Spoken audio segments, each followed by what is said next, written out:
xibaar yu wér te wóor ca tàng ba abonnez-vous pour ngeen di mën di jot suñuy vidéo. dal leen ak jàmm seen chaîne bi di Buzz 221 HD kii di Maître Bamba Cissé di akub avocat di ministre de l'intérieur am na akub jàppante bu daal di jaar ci diggante moom ak kookee di Aïssata Tall Sall di akub avocat di akub ancien ministre de l'intérieur ci réewu Sénégal jëmale ko seen gis-gis ci franchise universitaire yi nga xam ne sunu takk der yi amaloon nañ ko ci dernière manifestation yi nga xam ne moom moo doon am ci biir université Cheikh Anta Diop bu Dakar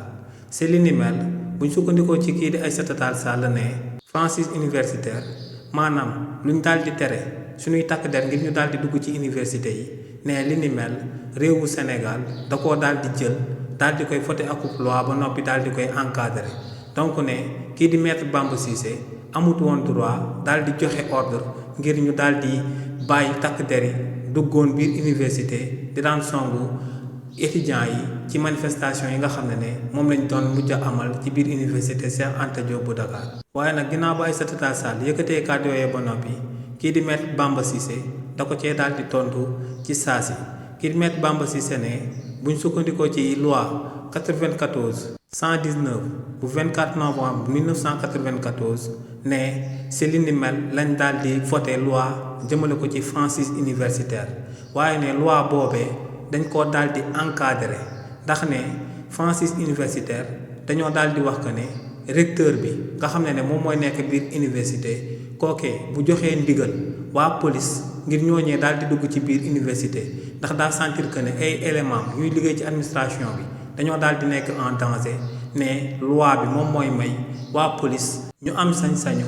dugg biir université ngir daal di aar membre personnel bi nga xam ne dañuy liggéey ci administration universitaire bi donc ne waa police nationale ci manifestation yi nga xam ne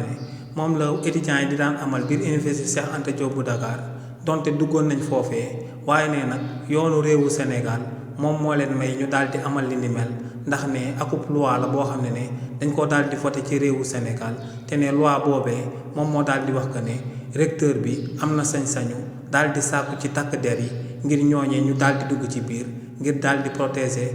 personnel administratif bi nga xam ne ñoom ñooy liggéeyee foofee ca biir université bu sentiree que ne ñooñee dañoo daal di nekk en danger. kàddu yi ni mel la kii di Maître Bamba Cissé yëkkati woon daal di koy tontoo kii di Aïssata Diop Fall mi nga xam ne ñoom ñaar ñëpp ay avocat lañ waaye ñoom ñaar ñëpp ku ci nekk mos ngaa occupé fonction ministre de l'intérieur ci réew mii di Sénégal.